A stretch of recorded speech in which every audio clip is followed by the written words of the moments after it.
Assalamualaikum warahmatullahi wabarakatuh. A'udzu billahi minasy syaithanir rajim. Bismillahirrahmanirrahim. Alhamdulillahi rabbil alamin. Wassalatu wassalamu ala asyrafil anbiya'i wal mursalin wa ala alihi wa sahbihi ajma'in.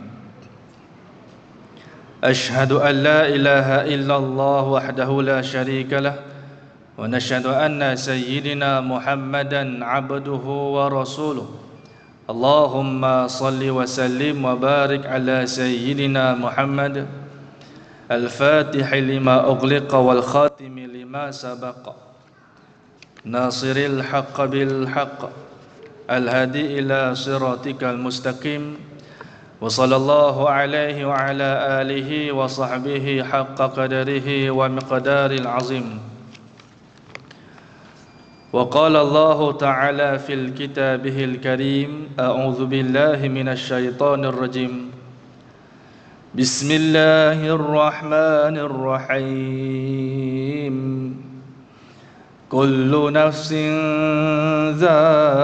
ذائقة الموت وَإِنَّمَا تُوَفَّوْنَ أُجُورَكُمْ يَوْمَ الْقِيَامَةِ فَمَنْ زُحْزِحَ عَنِ النَّارِ وَأُدْخِلَ الْجَنَّةَ فَقَدْ فَازَ وَمَا الْحَيَاةُ الدُّنْيَا إِلَّا مَتَاعُ الْغُرُورِ. Sadaqallahul azim. Wa qala Nabi sallallahu alaihi wasallam, man ahya sunnati faqad ahabbani wa man ahabbani kana ma'i fil jannah. Sadaqallahul azim wa sadaqa rasul karim. Allahumma salli ala sayyidina Muhammad amma ba'du. Alhamdulillah, segala puji bagi Allah Subhanahu wa taala yang dimuliakan Tuan Nazir Masjid Al-Irsyad, yang dimuliakan tuan-tuan imam dan seluruh barisan kepimpinan masjid, yang disegani para alim ulama, para asatizah, muslimin, muslimat, ibu ayah yang dimuliakan Allah Subhanahu wa taala sekalian. Alhamdulillah, syukur kepada Allah. Allah Subhanahu wa taala masih lagi memberikan kita semua peluang. Pada hari ini kita bangun daripada tidur, kita jelek mata, masih lagi nampak dalam bilik ada kipas, ada isteri di sebelah, ada yang pandang sebelah, masih lagi katilnya kosong. Tandanya belum sampai jodoh. Ada orang bangun pagi jelek mata, masih lagi dia beri peluang untuk hidup atas dunia. Maka dia kata pada Allah, Alhamdulillahilladzi ahyana ba'dama amatana wa ilahin nusyur. Ini doa apa tuan-tuan? Bangun tidur lah. Doa bangun daripada tidur. Bangun daripada tidur, kita kata segala puji bagi Allah yang telah menghidupkan saya setelah saya mati. Ada juga manusia, dia celik mata, dia ingat dia boleh bangun, buat program macam biasa dia buat. Macam biasalah bangun, gosok gigi, mandi. Tapi pada pagi itu, dia celik mata, dia melihat ahli keluarganya sedang menangis untuk dia di kiri dan kanan. Dia melihat orang sedang menanggalkan pakaiannya, menyarungkan dengan helaian kain batik. Dalam keadaan dia tak mampu bergerak, tak mampu kata apa-apa. Ini pagi hari dia. Yang boleh jadi suatu hari nanti, itu juga menjadi pagi hari kita. Kita hanya mampu melihat orang memandikan jasad kita. Kita pandang di sebelah kita ada kain putih yang dibentangkan untuk kita. Mula dibalut, hanya mampu tengok je lah. Orang mula bawa kita pergi duduk dalam masjid letak depan sekali. Dulu malu-malu nak duduk saf depan. Lah ni dia duduk paling depan, depan imam. Waktu itu dia rasa, ini mimpi ni. Aku malam tadi tidur tak bangun lagi. Dia kata ngeri sungguhlah mimpi macam ni. Minta-minta bangun cepatlah. Dia melihat diri dia orang melangkah masuk ke van jenazah. Tadi baru lepas sembahyang, masuk dalam van jenazah menuju ke kubur. Bila dia tengok suasana kubur, orang mula usung jasadnya, dia mula kata, la tuqaddimuni, la tuqaddimuni. Jangan bawa, aku belum sedia. Jangan bawa aku belum sedia nak mati. Ni tuan-tuan. Bila mana dia melihat orang mula menggalikan tanah untuk dia, dimasukkan dia dalam liang lahat. Orang mula meletakkan papan daripada hujung kaki sampai naik menutupi wajah. Dia dengar bunyi tanah, bunyi pasir yang bergeseran jatuh atas diri dia. Laju sungguh orang menimbus dia dengan pasir-pasir. Dia dengar bunyi tangisan ahli keluarga, bunyi imam berkata-kata. Imam kata, wahai fulan bin fulanah, wahai fulan bin fulanah, wahai fulan bin fulanah. Ni tuan-tuan, dia dengar, bukan dia tak dengar. Allahumma salli ala Muhammad. Apabila datang dua malaikat kepada kamu, janganlah kamu takut dan gentar, kerana mereka juga makhluk seperti kamu. Apabila ditanya, siapakah Tuhan kamu? Maka jawablah dengan hati yang tenang, Allah Tuhanku. Islam adalah agamaku. Nabi Muhammad adalah Rasulku. Al-Quran adalah imamku. Dia dengar tuan-tuan. Tetapi dia tak boleh jawab. Ni pagi dia tuan-tuan mata Allah Subhanahu Wa Taala. Semua dia dengar. Nabi kata semua mata Allah Subhanahu mayat dalam kubur dia boleh dengar bunyi suara orang atas ni. Termasuklah bunyi tapak kaki tuan-tuan. Dan didengar tadi suasana riuh, makin lama makin sunyi. Tapak kaki dia dengar makin lama makin jauh meninggalkan dia. Dia merayu minta tolong. Nak tunggu sekejap nak, mak tunggu kejap, abang belum mati lagi. Tuan-tuan. Kemudian Allahumma salli ala Muhammad, dia merayu pada Allah, dia kata, ya Allah, ni mimpi ni. Malam tadi aku tidur kan. Bangunkanlah ya Allah, aku merayu taubat sungguh pada Engkau. Aku janjilah kalau bangun subuh ni aku nak taubat sungguh-sungguh, nak semayang di masjid sungguh-sungguhlah. Memang mimpi ni bagi pengajaran sungguhlah. Ni orang mati. Orang mati dia anggap kematiannya satu mimpi. Tuan-tuan, bila dia merayu dengan izin Allah, Allah izinkan dia bangun daripada mimpi dia. Bila dia terjaga daripada mimpi, dia kata, alhamdulillah, terima kasih, bangun juga aku. Rupanya malam tadi mimpi. Tapi dia celik mata, suasana masih gelap. Yalah, tidur tutup lampu kan, nak pergi buka lampu lah ni tuan-tuan. Dia nak bangun tak boleh bangun. Dia mula rasa tak sedap badan. Dia meraba pada tubuh dia, merasakan ada kain yang membaluti ketat pada tubuh. Dia meraba pada kanan dan kiri, dia rasakan ada tanah yang menghimpit. Dia rasakan suasana yang panas, yang merimaskan, yang dia tak mampu bergerak bebas. Lalu pada waktu itu hatinya mula laju berdegup kencang. Dia mula menggigil, lalu dia tersentap, mulut dia mula kata, ya Allah, aku ni dah mati rupanya. Aku ni dah mati rupanya. Rupa-rupanya selama ni aku azam nak bangun subuh, azam nak taubat, semuanya hanyalah angan-angan saja. Inilah gambaran suatu hari nanti yang boleh jadi kita semua lalui. Tetapi hari ini syukur tuan-tuan bangun pagi, Allah izin pergi masjid. Malam ni pun Allah izin datang masjid. Mana kata Allah bagi peluang untuk hidup. dan kita ada peluang, kita gunakanlah sebaik mungkin sebelum bertemu dengan kematian. Tuan-tuan yang dirahmati Allah, awal-awal dah menakutkan. Apa cerita pun tak tahu lah Ustaz ni. Kitab saya Rahsia Kematian. Jadi cerita mati lah tuan-tuan. Allahumma salli ala Muhammad. Tadi awal-awal saya bagi salam, berapa orang je jawab. Allah. Ada yang jawab tapi pelan. Saya tak percaya, ulama kata tanda-tanda orang tu nak mati awal, bila bagi salam dia senyap tuan-tuan. Tu wallahu alam lah dalam mata Allah Subhanahu Wa Taala. Jadi Allahumma salli ala Muhammad. Mungkin tuan-tuan letih, ialah banyak puasa sunat lagi dalam mata Allah Subhanahu Wa Taala. Baik tuan-tuan yang dirahmati Allah, kitab Rahsia Kematian karangan Imam Qurtubi rahimahullahu taala, cerita pasal mati tuan-tuan.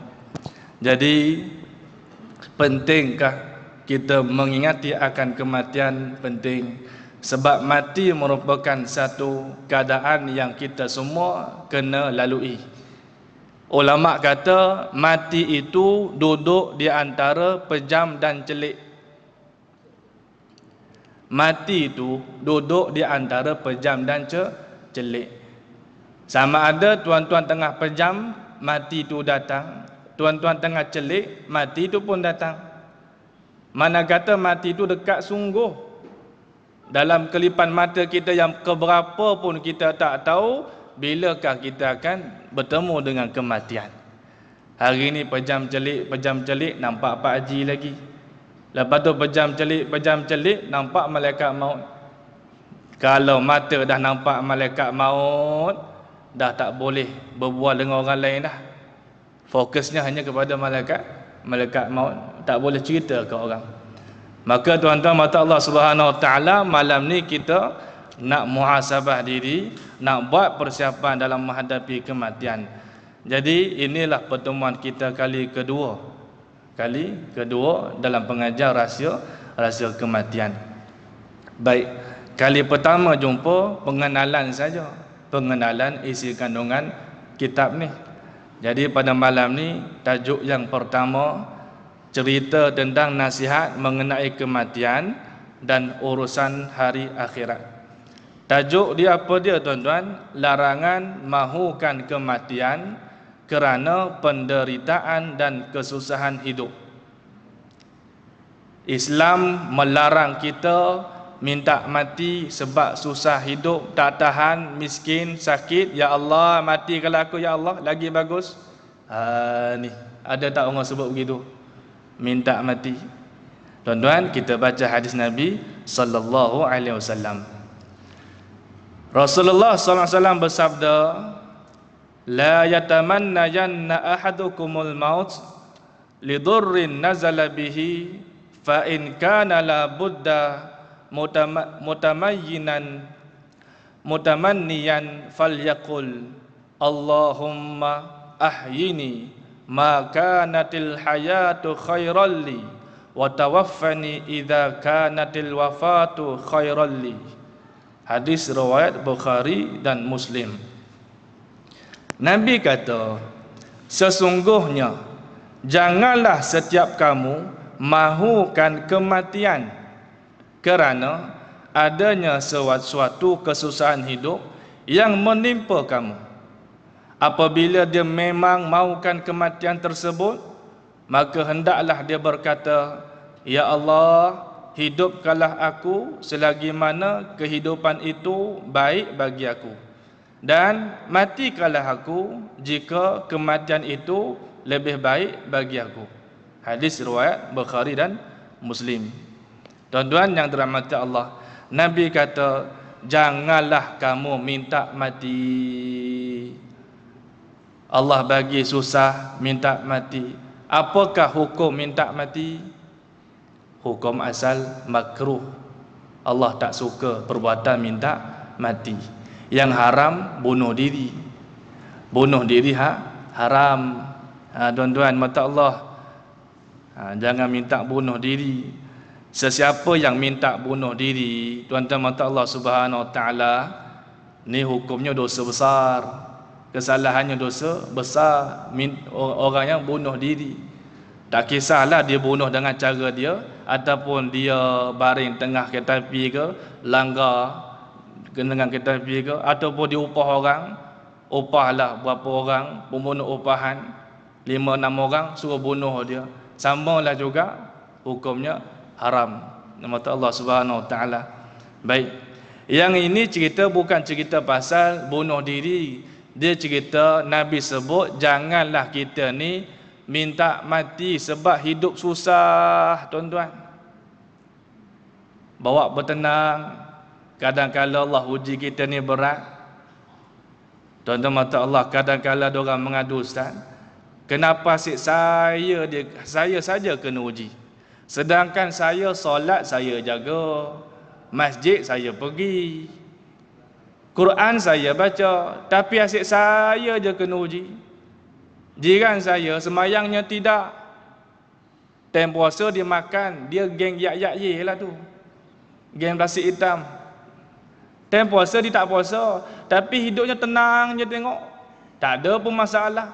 Saya semayang ni macam susah semacam. Tuan-tuan, dia mula nak menyalahkan Allah. Tenang. Orang kata tenang, tuan-tuan. Allahumma salli ala Muhammad. Kita susah, kita sedang diuji dengan susah. Dia yang senang, dia sedang diuji dengan kesenangan. Dua-dua sedang diuji. Apabila kita sakit, Ustaz, kenapalah saya diuji dengan penyakit, tak habis-habis penyakit, susah saya nak ibadat. Orang lain sihat aja, semayang tidak pun tapi sihat, itu yang boleh pergi kelab malam lah, mabuk lah, sihat aja. Tuan-tuan, kita yang sakit, Allah uji dengan sakit. Yang tengah sihat, dia sedang diuji dengan nikmat sihat. Dua-dua sedang diuji. Yang miskin diuji, yang kaya diuji, yang susah diuji, yang senang diuji, yang bawah diuji, atas pun diuji, hitam putih, depan belakang, kiri kanan, dua-dua semuanya Allah uji. Allah nak tengok siapa yang paling bertakwa kepada Allah Subhanahu Wa Taala. Sebab tu tuan-tuan, tenang, jangan sampai buat keputusan minta mati. Allah Rabbi, bila kita susah, kita jadikanlah baginda Nabi Muhammad sallallahu alaihi wasallam sebagai penguat kehidupan kita. Kalau kita rasa diuji dengan kemiskinan, tengok bagaimana Rasulullah sallallahu alaihi wasallam. Orang Islam dulu 3 tahun diboikot. 3 tahun kena boikot, duduk di lorong Abu Talib. Fuk Panda tak boleh masuk, Grab tak boleh masuk. Contohlah tuan-tuan, nak hantar makanan semua kena sekat, bantuan-bantuan semua kena sekat. Tu Nabi dah rasa dah. Yang orang Palestin rasa, Nabi dan sahabat Nabi pun dah rasa. Nabi lah manusia yang paling berat diuji. Jadikanlah Nabi sebagai penguat kehidupan. Ni Allah uji Nabi daripada kecil. Bukan daripada kecil, daripada Nabi tak lahir lagi Allah uji Rasulullah. Belum lahir lagi Allah ambil bapaknya Abdullah. Lahir-lahir cari bapak tak ada, meninggal dah. Tu Nabi. Umur 6 tahun maknya pula meninggal, itulah Rasulullah. Naik 8 tahun atuknya pula meninggal. Dijaga oleh pak saudaranya Abu Talib. Ni Allah uji Nabi susah. Dan Allah bagi Nabi tugasan menjadi Rasul. Semenjak Nabi jadi Rasul, semua orang benci Nabi. Hidup Nabi mula berubah pada awal-awalnya. Maka Allah Subhanahu Wa Taala, Allah ambil pula atuk dia, Allah ambil pula pak saudara, Allah ambil pula isteri tercinta Khadijah, hantar pula pergi Taif. Di Taif pula kena sepak terajang pukul. Tetapi Nabi, bagaimana respon Rasulullah? Dia sabar. Berkat Nabi sabar, Allah panggil Nabi Isra wal Mi'raj. Ni tuan-tuan. Maka tenang, jangan gaduh-gaduh, tak payah kata mati lagi baguslah. Allah Rabbi, tuan-tuan mata Allah Subhanahu Wa Taala apa sangatlah masalah yang ada atas dunia ni. Dunia ni sementara. Jadi masalahnya pun adalah sementara. Dunia memanglah tempat ujian. Kalau tuan-tuan nak tempat yang tak ada ujian, itu namanya syurga. Di syurga tak ada ujian. Di syurga tak ada sakit. Di syurga tak ada pening kepala. Di syurga tak ada pula berlaku kes pipe bocor kena panggil orang repair. Tak ada dalam syurga. Tak ada dalam syurga nak kena betulkan antena. Tak ada. Pipe tersumbat. Tak ada dalam syurga. Di dunia mewah macam mana pun, panggil juga orang tolong repair bumbung, tolong baiki pintu. Itu hidup di dunia. Tuan-tuan yang mata Allah, namanya dunia. Dunia ni tempat ujian. Ni Allahumma shalli ala Muhammad. Dan dunia ni sifatnya sementara. Kalau kita ada masalah, masalahnya merupakan sementara. Ni Allahumma shalli ala Muhammad. Akhirat itu sifatnya selama-lamanya. Kalau bahagia ke akhirat, bahagialah selama-lamanya. Tapi kalau sengsara ke akhirat, sengsaralah selama-lamanya. Ni Nabi kata, janganlah kamu mahukan kematian, kerana sesuatu kesusahan hidup yang menimpa. Apabila dia memang mahukan kematian, kata Nabi, fa in kana la budda mutamanniyan falyaqul. Kalau awak rasa nak sangat mati, awak nak sangat mati, Nabi kata, kamu katalah, Allahumma ahyini ma kanatil hayatu khairal li wa tawaffani idza kanatil wafatu khairal li. Ya Allah, hidupkanlah aku selagi mana kehidupan itu baik bagi aku. Matikanlah aku jika kematian itu lebih baik bagi aku. Nabi ajar doa. Kalau agak-agak Dajjal nak muncul dah, janganlah hidup zaman Dajjal, matikan lagi bagus. Itu tak apa. Ya Allah, matikanlah aku dalam husnul khatimah. Itu boleh. Minta mati baik boleh. Tuan-tuan, yang tak boleh minta mati sebab susah, tak tahan aku, mati lagi baguslah. Betul ke mati lagi bagus? Kata Allah Subhanahu Wa Taala, kalau orang mukmin baguslah bagi dia. Kalau yang mati tu tidak mukmin, apa cerita tuan-tuan? Allah Rabbi. Tu ada doanya. Kalau rasa nak sangat mati, bacalah doa. Tuan-tuan nak ikut doanya? Mau ikut? Saya baca, tuan-tuan ikut. Pula tuan-tuan, jangan risau, tak mati malam ni lah tuan-tuan. Nabi ajar doa ni. Bukan Nabi ajar doa ni suruh mati terus. Doa ni juga kata-kata semangat. Nabi kata kalau rasa nak sangat mati, janganlah awak minta nak mati, tapi mintalah, ya Allah, kalaulah hidup ni baik untuk aku, dengan aku hidup ni aku boleh buat amal, dengan hidup ni aku boleh lagi tambah pahala, bersedekah, hidupkanlah aku. Tapi kalau agak-agak aku hidup ni jadi pengikut Dajjal, elok mati awal. Mata Allah Subhanahu Wa Taala, kalau aku hidup ni jadi penyokong Zionis, mati je lah lagi bagus daripada hidup jadi penguasa agama. Tuan-tuan, mata Allah Subhanahu Wa Taala. Maka tu kata Nabi, matikanlah aku jika kematian itu lebih baik bagi aku. Allah Rabbi. Tuan-tuan yang dirahmati Allah Subhanahu Wa Taala, Allahumma shalli ala Muhammad. Macam Sayyidatina Maryam binti Imran, ibu kepada Nabi Isa AS, dia malu tuan-tuan bila Allah uji dapat anak. Semua orang nak anak, tapi masalahnya suami tak ada. Maryam, dia takut orang mengata apa, takut orang kata apa. Tengok perempuan solehah pun tahu-tahu dah beranak, tahu-tahu dah mengandung. Jadi Maryam ni dia malu sampai dia kata, ya Allah, kalaulah benda ni memudaratkan aku, kalaulah kematian tu baik bagi aku, maka matikanlah aku. Tapi Allah bagi Maryam ni sabar. Mata Allah Subhanahu Wa Taala, sebab Maryam akan melahirkan anak yang menjadi rasul, menjadi nabi. Ada hikmah Allah uji kita tuan-tuan. Ni Allahumma shalli ala sayyidina Muhammad. Tu yang pertama. Hadis yang kedua, Nabi kata, la yatamanna yanna ahadukumul maut wa la yad'u bihi min qabli ay ya'tiyah. Innahu idza mata ahadukum inqata'a amaluhu wa innahu la yazidul mu'min umrahu illa khaira. Hadis riwayat Bukhari. Nabi kata, janganlah setiap kamu meminta-minta kematian sebelum ajal menjemput kamu. Janganlah pernah terfikir nak mati, nak bunuh diri, nak cepat mati sebab susah hidup. Tapi Nabi kata, kerana apabila setiap seorang kamu meninggal dunia, maka amal kebaikan kamu akan terputus. Dah kalau mati, boleh buat amal lagi tak tuan-tuan? Tak bolehlah buat amal. Dah mati, boleh pergi masjid lagi tak? Dah tak boleh dah. Dah mati, boleh lagi tak jaga isteri yang lawa tu? Tak boleh dah. Bila kita mati tuan-tuan, isteri kita orang ambil. Walaupun dulu kata yang kita janji sehidup semati, tapi rupa-rupanya abang dia mati dulu tuan-tuan. Tak mau pula isteri dia ikut.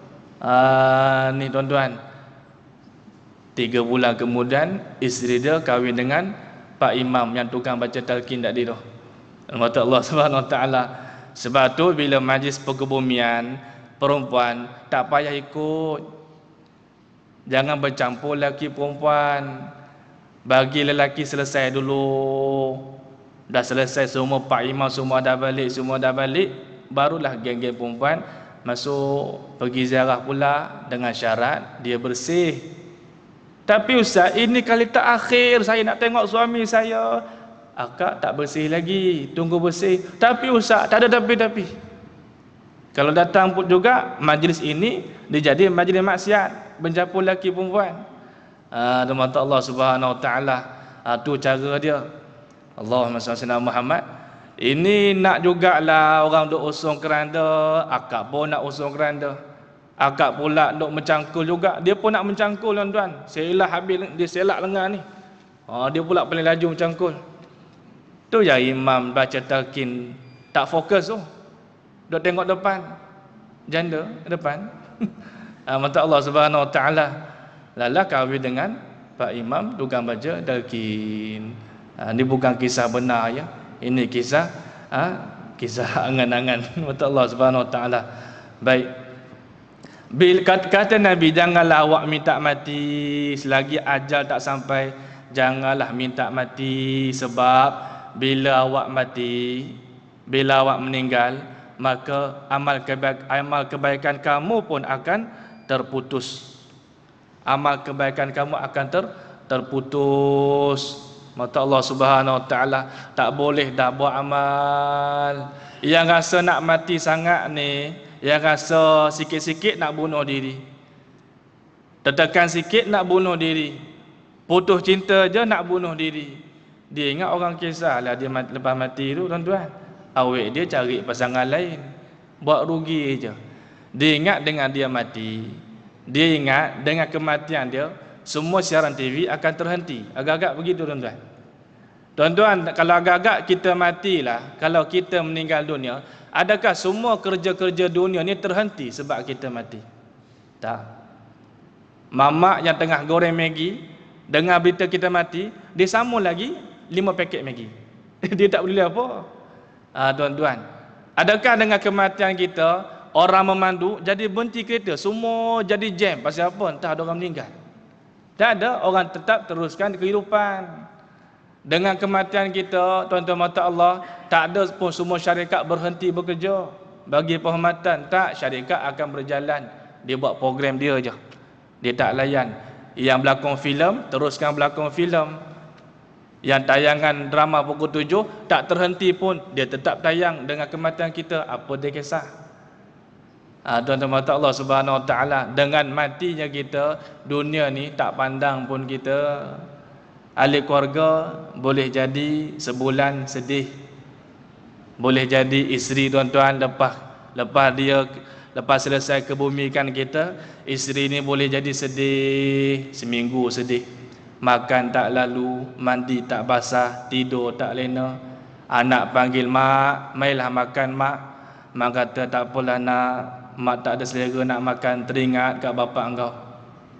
Tuan-tuan, esoknya panggil lagi mak, mailah makan mak. bolehlah sikit je lah tapi tak ada banyak pun. Esoknya panggil lagi, mak jomlah makan mak. Bolehlah tapi nak tambah, nak sikit penuh, agak penuh pinggan bolehlah tu. Tuan-tuan, mak dah jumpa dah, apa dia ni, buku bank abah ni banyak duit. Oh banyak, aku dah kata kan, aku dah kata disimpan. Tuan-tuan dah ceria balik. Itulah tuan-tuan, bukan isteri di sini ya, di tempat lain. Tempat tu dah runtuh dah pun. Mata Allah Subhanahu Wa Taala contoh. Azan ke? Oh belum lagi. Biasanya datang dekat saya nak azan je. Tak azan minta alih parking tu je. Baik, Allahumma salli ala Muhammad. Tuan-tuan mata Allah, bila kita mati, terhentilah semua amalan kita kecuali beberapa amalan yang akan berjalan. Tu cerita lain lah. Sedekah jariah, ilmu bermanfaat. Ini cerita orang yang minta mati ni. Kalau dah minta mati, sah-sah lah dia bukan orang yang mukmin, iman yang tak sempurna. Tuan-tuan mata Allah, dia ingat dengan mati ni selesai masalah. Di sebalik kematian lagi banyak masalah. Di sebalik kematian ni lagi banyak masalah. Masalah dia kat dunia cuma hutang. Dia pening nak bayar hutang, sanggup dia bunuh diri. Dia ingat dia boleh lepas pada masalah. Rupa-rupanya balik ke akhirat, banyak lagi hutang dia kena selesai. Hutang dengan Allah, hutang dengan keluarga, hutang dengan jiran, puasa yang tak qada, semayang yang tak ganti, semayang yang tak sempurna, zakat tak tunai, banyak rupanya. Dia tertekan dengan hutang halung kat dunia aja. Balik ke akhirat rupa-rupanya banyak lagi benda yang tak selesai. Jadilah seperti orang yang Allah sebut dalam Quran, datang kepada Allah merayu. Walau tara idzil mujrimuna nakisu ru'usihim 'inda rabbihim Rabbana absarna wa sami'na farji'na na'mal salihan inna muqinun. Allah kata, ada orang datang ke akhirat merayu, tunduk melutut depan Allah. Dia kata apa dia? Dia kata, Rabbana absarna wa sami'na farji'na. Rabbana, ya Tuhan kami, absarna, kami dah lihat ya Allah. Lihat apa tuan-tuan? Lihat gambaran neraka depan mata. Wa sami'na, kami dah dengar ya Allah. Apa yang dia dah dengar? Namanya dipanggil menjadi ahli neraka. Farji'na, kembalikan kami ya Allah. Nak balik mana tuan-tuan? Balik ke dunia. Kenapa nak balik ke dunia pula? Dulu kata nak mati sangat. Tuan-tuan, na'mal salihah, kami nak beramal soleh ya Allah. Baru rasa nak amal soleh. Kenapa baru rasa nak beramal soleh? Inna muqinun, sebab kami dah benar-benar yakin ya Allah. Baru yakin akhirat tu benar, baru yakin besarnya ganjaran duduk majlis ilmu, baru diyakin bahaganya duduk dalam taman-taman syurga, baru nak yakin di akhirat tak guna dah tuan-tuan. Walaupun menangis berair mata darah sekalipun langsung tak dipandang. Sebab tu selagi ada peluang hidup di dunia ni, kita manfaatkan sebaik-baiknya. Nabi kata, sedangkan tujuan Allah Subhanahu Wa Taala panjangkan usia seorang mukmin adalah untuk menambahkan kebaikan mukmin itu sendiri. Ada orang Allah panjangkan usianya sampai 93 tahun, 94 tahun, sampai 100 tahun. Tujuannya apa dia? Supaya tambah lagi amal soleh. Tambah lagi amal soleh. Itu tujuannya. Azan dulu, nanti kita sambung. Allahumma salli ala Sayyidina Muhammad. Allahumma salli ala Sayyidina Muhammad. Tuan-tuan yang dirahmati Allah Subhanahu Wa Taala, baginda Rasulullah sallallahu alaihi wasallam bersabda, la yatamannayanna ahadukumul maut imma muhsinan fala'allahu ay yazdada khaira wa imma musian fala'allahu ay yasta'tib. Kata Rasulullah sallallahu alaihi wasallam, janganlah salah seorang daripada kamu semua mengharapkan kematian. Kerana jika dia adalah orang yang suka melakukan kebaikan, maka boleh jadi dia akan terus menambah kebaikan. Atau jika dia seorang yang sentiasa melakukan perbuatan dosa, maka boleh sahaja dia diberi peluang untuk bertaubat.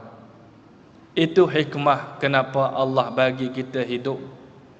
Sebab tu jangan rasa hidup ni sia-sia, jangan rasa hidup ni rasa tak berguna. Apabila Allah Subhanahu Wa Taala bagi peluang hidup, bermakna Allah nak kita lagi buat ibadat, Allah nak kita sebut lagi nama dia. Ni. Ataupun jika mana kita ini seorang pendosa, tujuan Allah panjangkan lagi usia supaya kita ni masa yang ada kita taubat kepada Allah Subhanahu Wa Taala. Manusia ni dia ada 3 hari sahaja. Manusia sebenarnya dalam hidup ada 3 hari je tuan-tuan. Hari semalam, hari esok dan hari ini. Ada 3 hari je. Hari semalam sudah berlalu, dah tak boleh nak ulang balik dah. Tuan-tuan gunalah duit sebanyak mana pun untuk patah balik hari semalam, tak boleh dah. Itu hari semalam. Apa tujuan Allah adakan kita pada hari ini?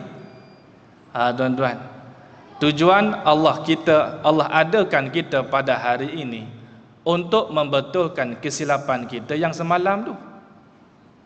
Apa tujuan Allah jadikan hari esok? Untuk bekalan kita hari ini nak dibawa ke hari esok. Jadi manusia ni ada berapa hari je tuan-tuan? 3 hari je. Hari semalam, hari ini, hari esok.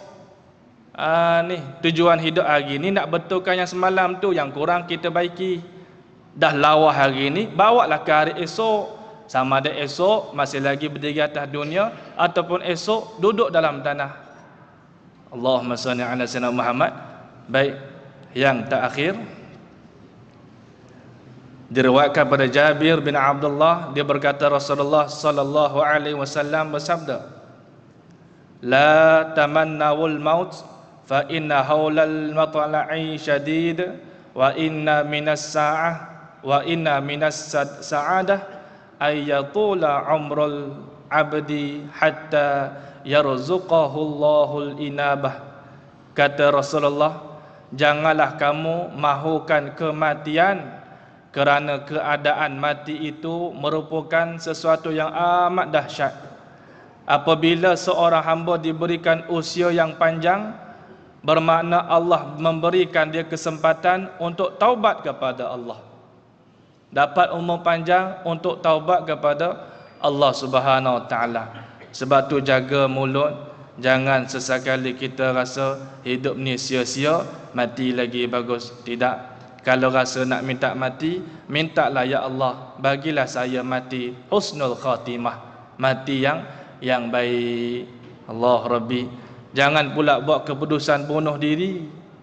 Dalam hadis sahih, hadis Bukhari kata, hadis Bukhari Muslim, daripada Sayyidina Abu Hurairah radhiyallahu an, Nabi Muhammad sallallahu alaihi wasallam bersabda, barang siapa yang bunuh diri, Nabi kata, siapa yang bunuh diri dengan besi, tak kisahlah pedang ke, besi ke, dia tikam diri dia, tuan-tuan, maka besi itu yang dia pegang dan dia tusukkan pada perutnya di neraka terus menerus dan selama-lamanya. Siapa yang mati bunuh diri, tikam perut, potong tangan, potong lidah, potong tengkuk dan sebagainya, bunuh diri, di akhirat dia akan diazab dengan cara yang sama berulang-ulang-ulang. Barang siapa yang bunuh diri dengan cara makan racun, dia beli ubat nyamuk, digigit sikit-sikit, kan digulung-gulung kan, sikit-sikit gigit sampai habis, pagi baru siap. Contohlah tuan-tuan, siapa yang mati bunuh diri dengan racun, maka racun itu akan dia bawa ke neraka dan dia minum di neraka jahanam terus menerus selama-lamanya. Dekat dunia bunuh diri minum racun, minum klorok, minum toncat, macam-macam jenis cat dia minum, tak tahulah pasal apa. Di akhirat dia akan ulang-ulang makan racun dengan cara dia mati.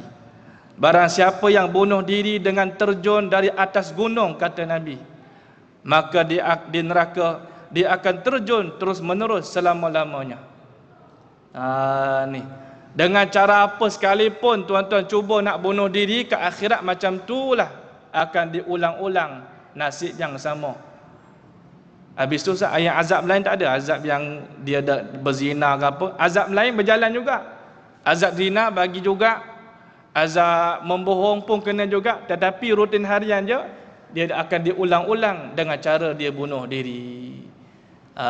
Ni dia gantung leher, ke akhirat pun di neraka dia gantung-gantung selama-lamanya. Dalam masa sama dosa lain pula caranya. Bukan mana gantung-gantung je lah, yang zina semua dia abaikan, tak. Dosa zina ada juga bahagian dia. Allah Rabbi. Tuan-tuan, kalau kat dunia mati, dia ambil elektrik tuan-tuan, dia pegang elektrik, mati kena karen, sengaja bunuh diri, ke akhirat ulang-ulanglah dia buat macam tu. Ni tak berbaloi mati bunuh diri tuan-tuan. Ni Allah Rabbi, janganlah rasa cepat nak mati disebabkan hidup kita susah. Orang mukmin memang suka mati pun orang mukmin, tetapi bukan mati sebab kecewa. Mereka nak mati sebab hanya dengan matilah mereka boleh jumpa Allah. Ni orang mukmin lain.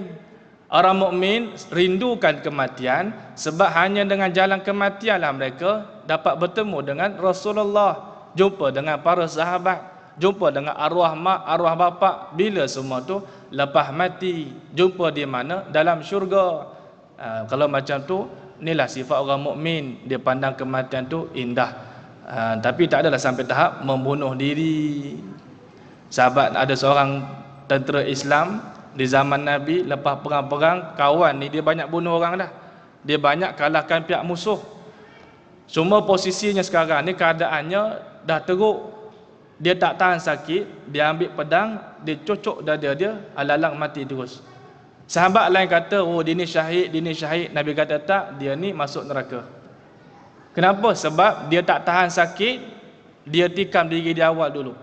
Kan elok kalau ditahan sekejap biar mati sendiri, tapi dia sendiri segerakan kematian dia. Rugi, syahid tak dapat dosa besar saja. Mata Allah Subhanahu Wa Taala. Jadi itu saja yang boleh kita sampaikan pada malam ini. Moga-moga Allah Subhanahu Wa Taala memberikan kita semua husnul khatimah. Moga-moga yang hadir pada malam ni, yang berhimpun pada malam ni, semuanya dihimpunkan kembali oleh Allah di dalam syurga Allah Subhanahu Wa Taala. Amin ya rabbal alamin. Itu saja boleh sampaikan. Segala salah dan silap harap dimaafkan. Aqulu qouli hadza astaghfirullahalazim wa lakum. Wassalamualaikum warahmatullahi wabarakatuh.